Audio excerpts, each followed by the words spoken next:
अध्याय 2। अर्जुन ने श्री कृष्ण की शरण ली। श्लोक नंबर 50। जो व्यक्ति दिव्य बुद्धि से कर्म करता है वह पुण्य तथा पाप दोनों से ही इसी जन्म में छूट जाता है। इसलिए योग के लिए प्रयास करो जो समस्त कर्मों को कुशलता से करने की कला है।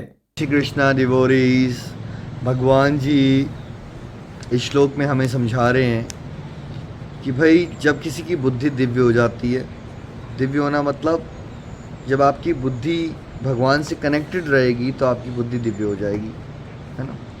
तो क्या होगा, आप पापों और पुण्यों से दोनों से ऊपर उठ के कार्य करना सीखोगे। देखिए मैक्सिमम लोगों को तो ये नहीं पता होता कि पाप और पुण्य होते क्या हैं, वो पापों से पुण्यों से ऊपर उठना क्या है। देखिए संसार में जब आप रहते हो, ज्ञान नहीं होता तो कई बार हम बुरा कर देते हैं, तो बुरे को पाप कहते हैं और उसका रिजल्ट हमें दुख के रूप में किसी न किसी जन्म में भोगना पड़ता है। पुण्य कई बार हम अच्छा भी कर देते हैं तो अच्छे कर्मों को पुण्य कहते हैं और किसी न किसी जन्म में जो हम सुख भोगते हैं वो पुण्यों का रिजल्ट होता है। बट पाप और पुण्य दोनों ही बंधन होते हैं और हमें इस शरीर रूपी पिंजरे में कैद होना ही पड़ता है। हमने कुछ परसेंटेज में पाप किए हैं, कुछ परसेंटेज में पुण्य किए हैं, इसलिए देखिए हम सबका जीवन मिक्स्ड होता है। कुछ सुख भी आते हैं और कुछ दुख भी आते हैं, लेकिन हम जीवन के और जन्म और मृत्यु के दुष्चक्र में फंसे रहते हैं। अब जिसकी बुद्धि दिव्य हो जाएगी वो इससे ऊपर उठना चाहता है, वो जन्म मृत्यु के चक्कर में आना ही नहीं चाहता, राइट। तो वो कार्य कैसे करता है, वो भक्ति भाव से ईश्वर की सेवा समझ के भगवान की प्रसन्नता के लिए जब कोई कार्य करता है तो बाहर से दिखने में तो कार्य सेम हो सकते हैं, लेकिन स्पिरिचुअल लेवल पे वो एक्टिविटी सारी की सारी दिव्य हो जाती हैं। भागवत गीता की लैंग्वेज उसको अकर्म भी कहते हैं, मतलब कर्म तो वो कर रहा है, लेकिन जैसे कि देखिए Newton third law of motion है, every action is an equal and opposite reaction. इसी को यूनिवर्सल लेवल पे लॉ ऑफ कर्मा कहते हैं। जो तुम कर्म करोगे उसके अकॉर्डिंगली आपको रिएक्शन लेना पड़ेगा।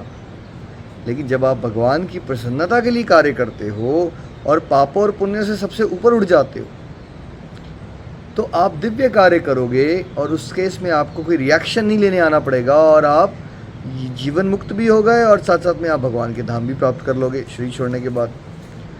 देखिए ये पाप पुण्य, ये अच्छा बुरा, ये सब सांसारिक है, ठीक है, लेकिन हमें इन सब से भी ऊपर उठ जाना है। हमें तो वो कार्य करने हैं जो मेरे प्रभु को पसंद आए, ठीक है।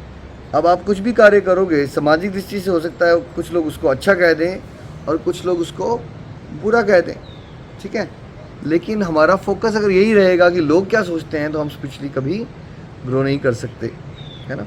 अब देखिए अर्जुन इस कुरुक्षेत्र के युद्ध में देखा जाए तो ये एक्सपेक्ट किया जा रहा है उससे कि वो इतनी बड़ी वॉर में लड़ाई करे और उतने सारे लाखों लोगों को मारेगा वो, ठीक है। उसके माध्यम से कितनी हिंसा होने वाली है देखा जाए यहाँ पे तो इस उदाहरण में, राइट, क्योंकि इस महाभारत के युद्ध में इतना बड़ा वॉर हो रहा है, राइट।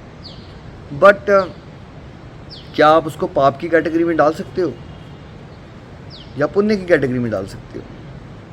देखिए ये ना पाप है ना पुण्य है, बिकॉज वो भगवान के निर्देश में रहते हुए भगवान की सेवा के भाव से करेगा तो ना ये पाप बनेगा ना ये पुण्य बनेगा, ठीक है। सो दूसरा भगवान सजेस्ट कर रहे हैं कि इसलिए भाई अर्जुन क्या करो, योग का अभ्यास करो और समस्त कर्मों को करने का जो तरीका है उसमें तुम कुशल हो जाओगे। अगर तुम ये सारी बातें जो भगवद गीता में सिखाई जा रही हैं इसको समझोगे तो सारे कार्य तुम कुशलता से कर पाओगे। गोलक एक्सप्रेस की एक टैगलाइन ये भी है, friends, busy to the body free as a soul, Hari Hari बोल।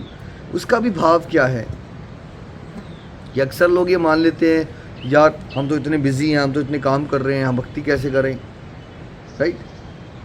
But busy to the body का मतलब है एक्चुअली आपको शरीर से भक्ति नहीं करनी है, शरीर से तो आपको अपनी संसारिक ड्यूटीज़ करनी है।